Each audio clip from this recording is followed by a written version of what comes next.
नमस्कार दोस्तों, शिक्षण अभिरुचि के क्रम में दोस्तों आज का हमारा टॉपिक है बच्चों का सोचना एवं सीखना। It means learning and thinking process in children. तो चलिए वीडियो को स्टार्ट करते हैं।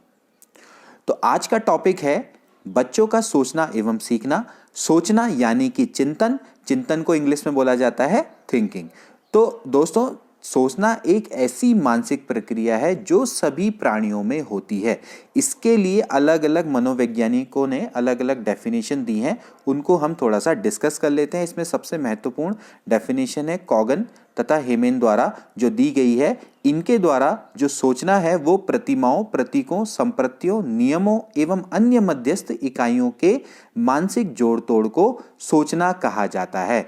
तो प्रतिमाएं, प्रतीक, संप्रत्यय यानी कि कॉन्सेप्ट, नियम और अन्य मध्यस्थ इकाइयों के मानसिक जोड़ तोड़ को ही सोचना कहा जाता है। जबकि रॉस के अनुसार चिंतन संज्ञानात्मक पक्ष में एक मानसिक क्रिया है। इन्होंने इसको कॉग्निटिव थ्योरी से जोड़ दिया है, यानी कि हमारा जो संज्ञानात्मक पक्ष है उसमें एक मानसिक क्रिया को ही चिंतन कहा जाता है। तो ये काफी इंपॉर्टेंट डेफिनेशन है। आई होप कि आपको सोचना का अर्थ समझ में आ गया होगा। अब देखिए दोस्तों, जो सोचना यानी कि चिंतन है ये मुख्य रूप से दो प्रकार का होता है। एक होता है स्वपरायण चिंतन यानी कि ऑटिस्टिक थिंकिंग, और दूसरा होता है यथार्थवादी चिंतन यानी कि रियलिस्टिक थिंकिंग। ऑटिस्टिक थिंकिंग और रियलिस्टिक थिंकिंग, अब दोस्तों हम इनके बारे में डिस्कस कर लेते हैं। तो इसमें सबसे पहले आता है स्वपरायण चिंतन यानी कि ऑटिस्टिक थिंकिंग। ये दोस्तों इस प्रकार का चिंतन है जिसमें व्यक्ति अपने काल्पनिक विचारों एवं इच्छाओं की अभिव्यक्ति करता है। यानी कि जैसे स्वप्न है, स्वप्न चित्र, या फिर आपकी कोई अभिलाषा है, कल्पित अभिलाषा, जैसे अभिलाषा कल्पित चिंतन होता है ना, इत्यादि सभी स्वपरायण चिंतन के उदाहरण हैं। ठीक है। इसके अलावा आता है यथार्थवादी चिंतन। यथार्थवादी चिंतन का मतलब क्या होगा? रियलिस्टिक चिंतन, यानी कि ये इस तरह का चिंतन होगा जिसका संबंध वास्तविकता से होता है, यानी कि रियलिटी से जिसका संबंध होगा वही क्या कहलाएगा? यथार्थवादी चिंतन कहलाएगा। इसको भी हम तीन प्रकार में आगे जाके डिवाइड कर सकते हैं। सबसे पहला आता है अभिसारी चिंतन यानी कि निगमनात्मक चिंतन, दूसरा होता है सृजनात्मक चिंतन यानी कि आगमनात्मक चिंतन, और तीसरा होता है आलोचनात्मक चिंतन। ठीक है ना। तो सबसे पहले हम डिस्कस कर लेते हैं दोस्तों अभिसारी चिंतन के बारे में। अभिसारी चिंतन का मतलब यह होता है कन्वर्जेंट थिंकिंग, ओके, या फिर इसको क्या बोलेंगे? निगमनात्मक चिंतन यानी कि डिडक्टिव थिंकिंग। देखिए दोस्तों, अगर हम बात करें अभिसारी चिंतन की, तो अभिसारी चिंतन में व्यक्ति दिए गए तथ्यों के आधार पर कोई सही निष्कर्ष पर पहुंचने का प्रयास करता है। ठीक है ना। इसीलिए इसको क्या बोलते हैं? निगमनात्मक चिंतन बोला जाता है। ठीक है ना। यानी कि आपको पहले ही सामान्य नियम दिया होगा, उसके बाद आप उसको क्या करने का प्रयास करेंगे? उससे उदाहरणों को खोजने का प्रयास करेंगे, यानी कि आप कहां जाएंगे? सामान्य से उदाहरण की ओर को जाएंगे। ठीक है ना। इसलिए इसको क्या बोला जाता है? अभिसारी चिंतन बोला जाता है। जबकि सृजनात्मक चिंतन यानी कि इसको क्या बोलते हैं? आगमनात्मक चिंतन यानी कि क्रिएटिव थिंकिंग। इसमें क्या होगा? व्यक्ति कोई जो दिए हुए तथ्य हैं उनमें अपनी ओर से कुछ नया जोड़कर एक निश्चित निष्कर्ष पे पहुंचने का प्रयास करता है। ठीक है ना। अभिसारी चिंतन में क्या होगा कि जो आपको तथ्य दिए हुए हैं उनके आधार पर ही आप क्या करेंगे? सही निष्कर्ष में पहुंचने का प्रयास करेंगे। इसलिए निगमनात्मक चिंतन है यानी कि इंडक्टिव थिंकिंग है, डिडक्टिव थिंकिंग है। जबकि जो आगमनात्मक चिंतन है वो इंडक्टिव थिंकिंग है। इंडक्टिव थिंकिंग में क्या करेंगे आप? या फिर इसको क्रिएटिव थिंकिंग भी बोलेंगे। क्रिएशन यानी क्रिएटिव थिंकिंग यही है कि आपको कुछ तथ्य दिए हुए हैं, आप उनमें अपनी ओर से कुछ नया जोड़कर एक निश्चित निष्कर्ष में पहुंचने का प्रयास करेंगे। इसके बाद आती है आलोचनात्मक थिंकिंग। आलोचनात्मक थिंकिंग का मतलब ही यही है दोस्तों, जैसे कि आप इवैल्यूएट करते हैं ना, तो इवैल्यूएट थिंकिंग है। जैसे कि आप क्या करेंगे? किसी वस्तु, घटना या तथ्य की सच्चाई को स्वीकार करने से पहले आप उसके गुण और दोष की परख कर लेते हैं, तो उसको ही क्या बोलते हैं? आलोचनात्मक थिंकिंग बोलते हैं, यानी कि आलोचनात्मक चिंतन उसको बोला जाता है। तो ठीक है, समझ में आ गया। अभिसारी चिंतन में आपका क्या होगा कि आपके पास कोई तथ्य दिए होंगे, उनके आधार पर आप कोई सही निष्कर्ष में पहुंचने का प्रयास करेंगे। जबकि सृजनात्मक में आपके पास कुछ तथ्य होंगे लेकिन आप उसमें अपनी ओर से कुछ नया जोड़कर एक निश्चित निष्कर्ष पे पहुंचने का प्रयास करेंगे। जबकि आलोचनात्मक तथ्य में या आलोचनात्मक चिंतन में आप क्या करेंगे? कोई वस्तु, घटना या तथ्य की सच्चाई को स्वीकार करने से पहले उसके गुण दोष को परख लेंगे। ये इसके तरीके होते हैं यथार्थवादी चिंतन के। तो आई होप कि आपको समझ में आ गया होगा। इसके बाद आता है चिंतन के साधन। जैसा कि हमने ऊपर डेफिनेशन बताई थी, कौन कौन से साधन होते हैं? प्रतिमा, भाषा, संप्रत्यय और प्रतिज्ञप्ति। देखिए, संप्रत्यय यानी होता है कॉन्सेप्ट, भाषा के बारे में आपको पता है, प्रतिमा के बारे में पता है। प्रतिज्ञप्ति, प्रतिज्ञप्ति क्या होती है? इसको हम बोलते हैं प्रपोजिशन। प्रतिज्ञप्ति यानी प्रपोजिशन। देखिए, प्रपोजिशन एक ऐसा वाक्य या कथन होता है जिसके बारे में हमें पता नहीं होता है, जिसको हम मान तो लेते हैं लेकिन हमें पता नहीं होता है कि वह सत्य है या असत्य है, ठीक है ना। जिसको हम एक इस टाइप का कथन होता है कि जिसके बारे में हमें पता नहीं होता है कि वो आपका सत्य है या असत्य है, हम उसको मान लेते हैं। जैसे कि सपोज करो हम मानते हैं कि भाई पृथ्वी के बाहर जीवन है, ठीक है ना, पृथ्वी के बाहर भी जीवन पॉसिबल है, लेकिन ये प्रतिज्ञप्ति है, ये एक आपका क्या है, एक प्रतिज्ञप्ति है कि ये सत्य भी हो सकती है और असत्य भी हो सकती है, ठीक है ना। तो आप इस चीज को ध्यान में रखेंगे, प्रपोजिशन, प्रतिज्ञप्ति क्या होती है, तो ये भी एक चिंतन के साधन के अंतर्गत आती है। तो प्रतिमा, भाषा, संप्रत्यय और प्रतिज्ञप्ति, ये चार आपके चिंतन के साधन हैं, इसको आपने ध्यान में रखना है। तो दोस्तों, जैसे कि अभी हमने चिंतन के साधन के बारे में डिस्कस किया, प्रतिमा, भाषा, संप्रत्यय और प्रतिज्ञप्ति। प्रतिज्ञप्ति को मैंने फिर से आपको बता देता हूँ, प्रपोजिशन यानी कि एक ऐसा कथन है जो कि सत्य भी हो सकता है और असत्य भी हो सकता है। इस चीज को आपने ध्यान में रखना है कि लेकिन हमें पता नहीं होता है कि वो सत्य है या असत्य है, ठीक है। इसके बाद जैसे कि हमने डिस्कस करना है सोचने के विकास के उपाय। तो सोचने के विकास के उपाय के बारे में दोस्तों, शिक्षक को चाहिए कि वह छात्रों को क्या क्या चीज़ें इसमें करनी चाहिए कि जिससे कि छात्रों में सोचने का विकास हो सके, यानी कि उनकी थिंकिंग का डेवलपमेंट हो सके। इसके बारे में हम डिस्कस कर लेते हैं एक एक करके। तो देखिए दोस्तों, इसमें सबसे पहला आता है अभिव्यक्ति की आज़ादी देना। देखिए दोस्तों, अगर आप अपने छात्रों में थिंकिंग का डेवलपमेंट करना चाहते हैं, यानी कि थिंकिंग प्रोसेस को डेवलप करना चाहते हैं, तो उनको सबसे पहले आपको अभिव्यक्ति की आज़ादी देनी पड़ेगी कि शिक्षक को ये चाहिए कि वह छात्र को किसी भी विषय पर अपना विचार व्यक्त करने की पूरी छूट दे, ठीक है ना। और उन्हें अपने प्रभाव से उस अभिव्यक्ति को दबाना नहीं चाहिए। कोई भी टीचर है, उसको अपने प्रभाव से उस अभिव्यक्ति को दबाना नहीं चाहिए। तो अभिव्यक्ति की आप आज़ादी देंगे तो उससे क्या होगा, बच्चे में थिंकिंग प्रोसेस अपने आप ही डेवलप होगी। दूसरा आता है समझ के आधार पर सीखने हेतु प्रेरित करना। भाई, अगर जो टीचर है उसको ये चाहिए कि जो छात्र है उसको किसी भी विषय या पाठ है उसको समझकर तथा समझ के आधार पर ही सीखने के लिए प्रेरित करना है, ठीक है ना। आप कोई भी पाठ अगर बच्चों को पढ़ाते हैं या विषय को पढ़ाते हैं तो बच्चों को रटने से दूर रखना है। उनको कोशिश करनी है कि उस चीज़ को वो समझ के पढ़े, ठीक है ना, समझ के आधार पर ही सीखें, ना कि एज इट इज़ रट लें, ठीक। तो इससे क्या होता है, छात्रों में, जैसा कि हमने पढ़ा था ना भी, रियलिस्टिक थिंकिंग यानी कि यथार्थवादी सोच, इसके विकसित होने की संभावना अधिक रहती है। इसको आपने ध्यान में रखना है। इसके बाद उचित स्नेह। अब छात्रों को शिक्षक के द्वारा उचित स्नेह भी मिलना चाहिए। इससे छात्रों में क्या होती है, दमनकारी प्रवृत्तियां कम होती हैं और वह किसी भी विषय के बारे में खुलकर सोचने के लिए प्रेरित होते हैं, ठीक। इसके बाद उचित विकास एवं संप्रत्यय विकास का माहौल तैयार करना। अब इसका क्या मतलब है, देखिए दोस्तों, अभी हमने ऊपर डिस्कस किया था चिंतन के साधन। देखिए, जो चिंतन के साधन हैं उसमें आपके जो भाषा और संप्रत्यय, अभी हमने ऊपर डिस्कस किया था ना दोस्तों, ये चिंतन के साधन भाषा और संप्रत्यय। तो इसमें भाषा और संप्रत्यय काफी इंपॉर्टेंट है। देखिए, भाषा का मतलब है लैंग्वेज और संप्रत्यय का मतलब है कॉन्सेप्ट। तो जो शिक्षक है उसको चाहिए कि वो छात्रों में उचित विकास एवं संप्रत्यय विकास का माहौल तैयार करे, कि वो छात्रों में भाषा का भी विकास करे और जो हम कहते हैं ना कॉन्सेप्ट का जो डेवलपमेंट है उसका माहौल को उसको तैयार करना है। इससे क्या होगा दोस्तों, छात्रों में थिंकिंग की प्रोसेस को एक तरीके से बहुत ज़्यादा एक तरीके से हम क्या बोलेंगे, पुनर्बलन मिलेगा, यानी पुनर्बलन मिलता है इनको, ठीक है ना। तो आप इसको ध्यान में रखना है कि जो उचित विकास एवं संप्रत्यय विकास का माहौल तैयार करना है। तो इससे छात्रों को आपने क्या करना है, भाषा और संप्रत्यय जो ये सोचने के साधन है ना, इनको ज़्यादा से ज़्यादा अपने विकसित करने का प्रयास करना है। तो इसके लिए आप क्या करेंगे कि एक ऐसा माहौल बनाएंगे जिससे कि उनके ये जितने भी सोचने के साधन है ना, इनका विकास हो सके, ठीक है। इसके बाद आता है प्रारंभिक बाल्यावस्था से ही सोचने के विकास के लिए पर्याप्त प्रेरणा देना।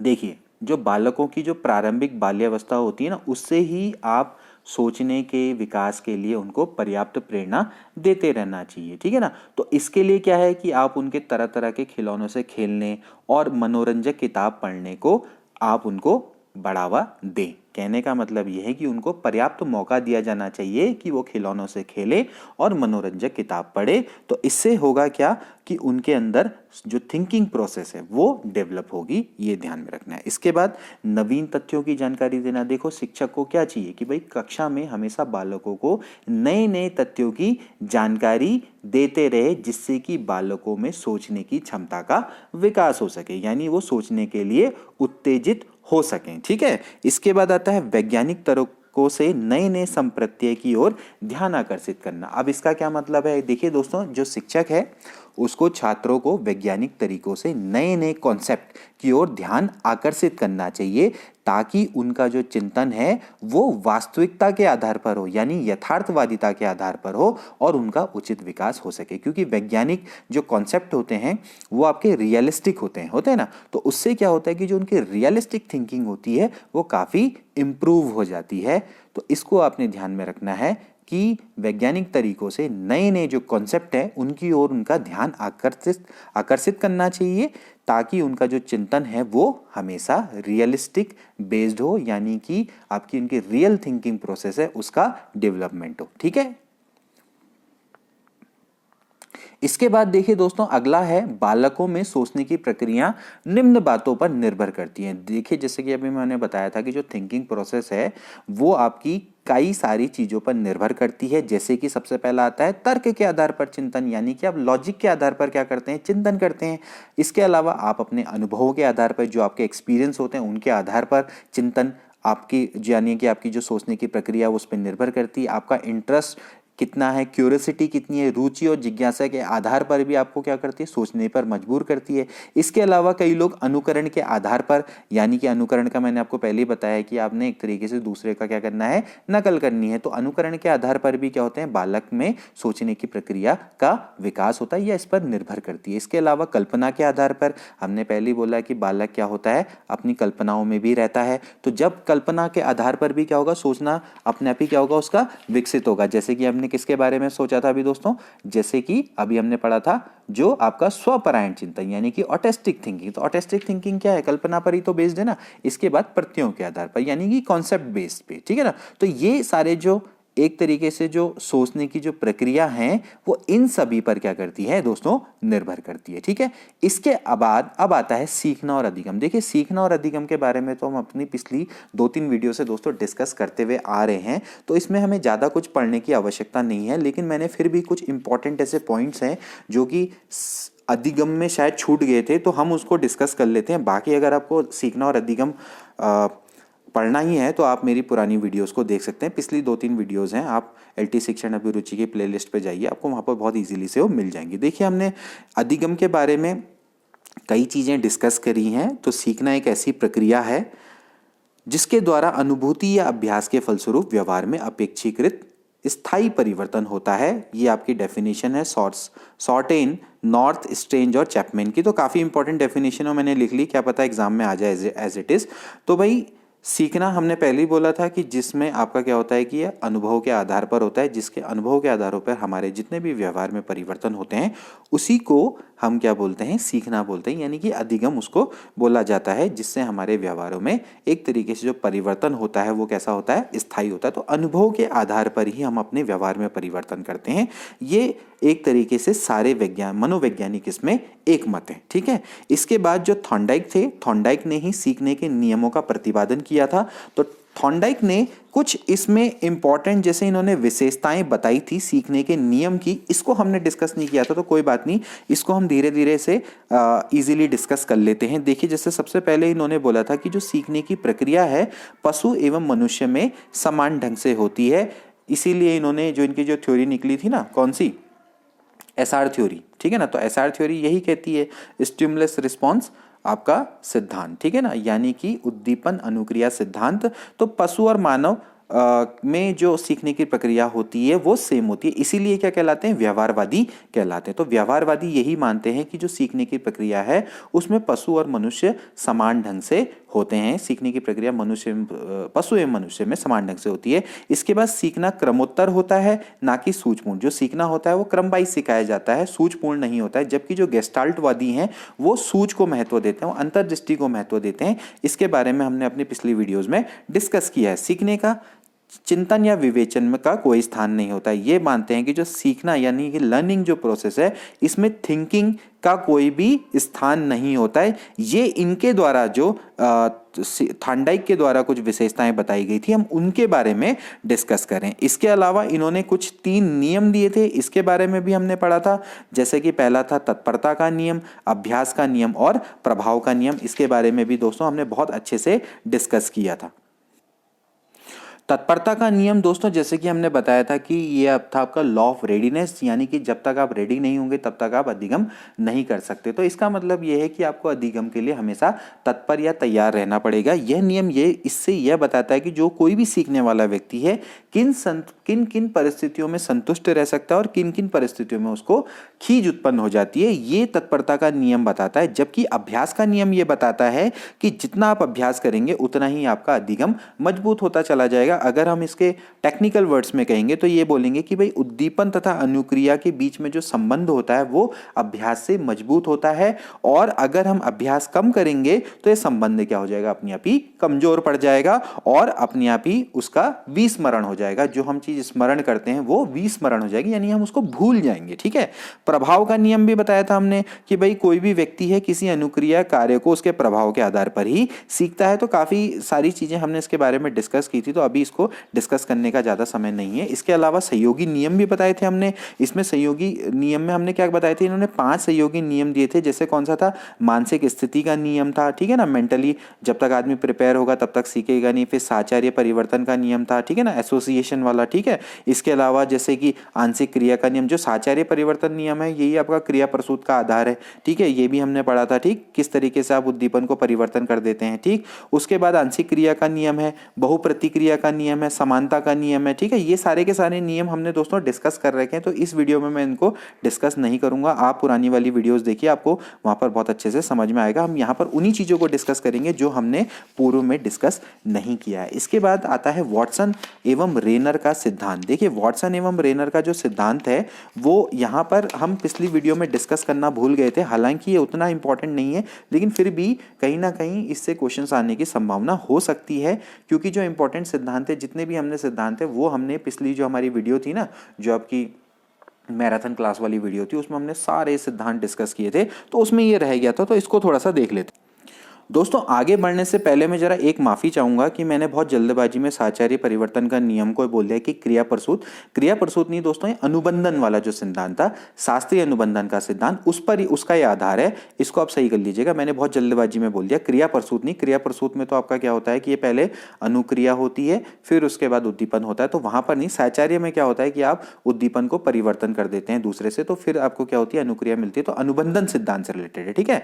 मैं माफी चाहूंगा, इसको आप सही कर लीजिएगा, ठीक है। बहुत जल्दबाजी में मैंने एकदम से बोल दिया। इसके बाद आता है वॉटसन एवं रेनर का सिद्धांत। देखिए वॉटसन एवं रेनर का जो सिद्धांत है, ये आप जो वॉटसन है और उनकी पत्नी रेनर ने, ठीक है, अल्बर्ट नामक शिशु पर एक प्रयोग किया था और ये पाया कि जो मानव है वो भी पशु के समान अनुबंधन द्वारा सीखते हैं, यानी कि कंडीशनिंग द्वारा सीखते हैं। यानी कि जो वॉटसन है उन्होंने क्या किया, अपने प्रयोग के आधार पर जो पावलोव का जो क्लासिकी अनुबंधन सिद्धांत था उसका एक तरीके से प्रयोगात्मक रूप से समर्थन किया, ठीक है ना। इतना ही नहीं, इन्होंने क्या किया कि जो पावलोव का जो प्रयोग है उससे एक कदम ही आगे बढ़ के दावा किया कि अनुबंधन द्वारा सभी तरह के सीखने की व्याख्या की जा सकती है। तो जो वॉटसन और रेनर का जो सिद्धांत है वो एक्चुअली एक तरीके से जो क्लासिकल अनुबंधन सिद्धांत है ना उसकी पैरवी करता है। इतना आप समझ लीजिए, बस इतना ही आपको इसमें समझना है। इन्होंने बस एक अल्बर्ट नाम का एक शिशु था उस पर प्रयोग किया था और ये पाया कि जो मानव है वो पशु के समान अनुबंधन के द्वारा सीखते हैं, जैसे कि पावलोव ने प्रयोग किया था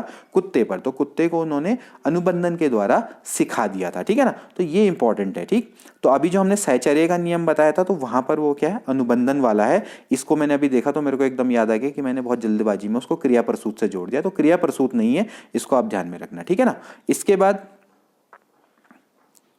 अगला आता है ऊर्ध्व अधिगम अंतरण। अब ऊर्ध्व अधिगम अंतरण क्या है, ये एक पॉइंट है, इसके बारे में हमने डिस्कस नहीं किया था, तो इसको आप थोड़ा सा समझ लीजिए। देखिए, ऊर्ध्व अधिगम जो अंतरण होता है ना, वो आपका इस तरीके से इसको मानिए कि जो आपको पहले से अर्जित ज्ञान है उसकी सहायता से जो समान तरह की जो समस्याएं होती हैं उनको आप निम्न स्तर से उच्च स्तर की ओर को अगर आप हल कर लेते हैं तो वही जो आपकी क्षमता है वही क्या कहलाता है, ऊर्ध्व अधिगम अंतरण कहलाता है। ठीक है ना, काफी इंपॉर्टेंट है ये कॉन्सेप्ट है, ये इस पर बेस्ड क्वेश्चन भी आ सकता है। तो ऊर्ध्व का मतलब क्या होता है दोस्तों, वर्टिकल, अधिगम का मतलब होता है लर्निंग एंड अंतरण का मतलब होता है आपका ट्रांसफरिंग। ठीक है ना, तो इसको आप ध्यान में रखेंगे कि ये एक तरीके से वर्टिकल आपकी लर्निंग का ट्रांसफर है। ये आप किस तरीके से इसको ट्रांसफर कर रहे हैं कि आपको पहले से जो ज्ञान है ना उसको आपने यूज करना है दूसरी समस्या को समाधान करने में। ठीक है ना, आपने एक तरीके से इम्प्रोवाइजेशन करना है कि आपको जो पहले से थोड़ा सा ज्ञान है तो अगर आपके सामने कोई दूसरी समस्या आ गई तो आप उसको भी हल कर लेंगे अपने पूर्व ज्ञान की मदद से और बड़े स्मार्टली सॉल्व करेंगे, यानी कि आप निम्न स्तर से उच्च स्तर की ओर को हल करने की आपकी क्षमता है। इसका मैं आपको बहुत सिंपल सा एग्जांपल बताता हूं। जैसे कि क्या होता है ना कि एक बालक है, अगर वो साइकिल चलाना जानता है, अब वो बाइक चलाना सीख रहा है, ठीक है ना, तो वो कैसे सीख रहा है, वो ऊर्ध्व अधिगम अंतरण का उदाहरण है, क्योंकि उसको साइकिल चलानी तो आती है। अब वो मोटर बाइक चलाना सीख रहा है तो वो क्या करेगा, उसको सीख लेगा। क्यों? क्योंकि उसको पहले से ही थोड़ा बहुत नॉलेज है। समस्या एक ही टाइप की है, पहली वाली समस्या थी साइकिल चलाना, अब इस बार की जो समस्या है वो बाइक चलाना, तो कहीं ना कहीं जो समस्या है वो क्या है, समान टाइप की है। ठीक है ना, तो ऊर्ध्व अधिगम अंतरण की मदद से वो उसको सीख लेगा। ठीक है ना, तो ये चीज आपको आई होप कि समझ में आ गई होगी। इसके बाद आता है गेस्टाल्टवाद। देखिए, गेस्टाल्टवाद के बारे में हमने पढ़ा था कि सूझ पर डिपेंड करते हैं। इन्होंने हर जो अपने सिद्धांत दिए हैं वो बिल्कुल व्यवहारवाद के बिल्कुल से अलग हटके दिए हैं। इनका ये मानना है कि भाई देखिए, अगर जो आपका हम कह सकते हैं कि जो गेस्टाल्टवादी हैं, गेस्टाल्टवादी ये मानते हैं कि उनके अंदर सूझ और अंतर्दृष्टि को वो महत्व देते हैं। इसके लिए इन्होंने क्या किया था, एक आपका चिंपैंजी था, चिंपैंजी को इन्होंने क्या किया था, बंदर था जो चिंपैंजी, वहां पर इन्होंने क्या किया था, उस पर प्रयोग किया था, वनमानुष जो था उस पर इन्होंने प्रयोग किया था। तो उसको इन्होंने तो दोस्तों उस वनमानुष या चिंपैंजी द्वारा, जिसका नाम था सुल्तान, उसने किस तरीके से अपनी सूझ और अंतर्दृष्टि के द्वारा उन केलों को प्राप्त कर लिया था, जो कि एक कमरे में आपके लटकाए गए थे एक निश्चित हाइट पर। तो वहां पर क्या किया गया था कि जो एक आपका सुल्तान नामक एक चिंपैंजी था, उन्होंने उन केलों को प्राप्त कर लिया था अपनी सूझ की मदद से। ठीक है ना, तो यहाँ पर जो गेस्टाल्टवादी हैं वो क्या करते हैं, सूझ और अंतर्दृष्टि के सिद्धांत को मानते हैं। तो यहाँ पर काफी इंपॉर्टेंट है ये सिद्धांत, और इसके बारे में हमने पहले भी डिस्कस किया था, तो अभी हम इसको ज्यादा डिस्कस नहीं करेंगे। तो यहाँ पर मैंने कुछ फैक्ट्स लिखे हैं, ये इंपॉर्टेंट हो सकते हैं। देखिए, गेस्टाल्ट मनोविज्ञान की जो आधारशिला है वो जर्मनी के मनोवैज्ञानिक मैक्स वर्दीमर द्वारा रखी गई थी। ठीक है, इसको आप ध्यान में रखेंगे। और इस मनोविज्ञान, ये यहाँ पर धन गलत है, मनोविज्ञान के प्रतिपादन में दो अन्य मनोवैज्ञानिक कौन थे, कोम्फा और कोहलर ने महत्वपूर्ण भूमिका निभाई थी। जो कोहलर का प्रयोग था, यही प्रयोग था, इन्होंने जो वनमानुष चिंपैंजी जिसका नाम था सुल्तान, उस पर इन्होंने प्रयोग किया था। तो कोहलर का प्रयोग काफी इंपॉर्टेंट है। और इसके बाद इन्होंने यही माना कि देखिए दोस्तों, जो जानवर हैं वो भी आपके क्या होते हैं, सूझबूझ का प्रयोग कर सकते हैं, यानी अधिगम में वो लोग भी सूझ का प्रयोग करते हैं। ऐसा नहीं है कि अगर कोई उद्दीपन उनके सामने प्रस्तुत कर दिया जाएगा तो वो एकदम से अनुक्रिया कर देंगे। ठीक है ना, तो उनके अनुसार यही था कि व्यक्ति समस्या के समाधान हेतु अलग अलग तरीकों से परिस्थितियों का अवलोकन करता है और उसमें अचानक सूझ आ जाती है। ठीक है ना, और जब सूझ अचानक होती है तो उसके लिए अभ्यास की जरूरत नहीं होती। तो सीखने वाला जो व्यक्ति है उसमें सूझ उत्पन्न होती है तो वह सही अनुक्रिया करता है और उसके बाद वो सीख लेता है। ये इनका एक तरीके से व्यक्तित्व था, यानी मत था। ठीक है ना, तो इसके लिए ऐसी तो किया था ना उन्होंने, बंदर को जब उन्होंने कमरे में डाल दिया तो उसके सामने जब क्या हुआ, अचानक से जब परिस्थिति आई तो पहले उसने क्या किया, पहले तो काफ़ी हाथ पांव चलाए, बाद में उसके अंदर एकदम से क्या हुई, सूझ उसके अंदर उत्पन्न हुई और उसने फिर वो बक्सों को एक के बाद एक क्रम में रखता गया और उनके बाद चढ़ के उसने केलों को प्राप्त कर लिया। तो यहाँ कहीं ना कहीं उसकी सूझ और अंतर्दृष्टि को दिखाता है, ठीक है ना। तो इसके बाद उसने क्या किया, जब सूझ उत्पन्न हुई तो उसने सही अनुक्रिया करी और वो सीख गया किस तरीके से हम बॉक्स का प्रयोग करके केलों को प्राप्त कर सकते हैं।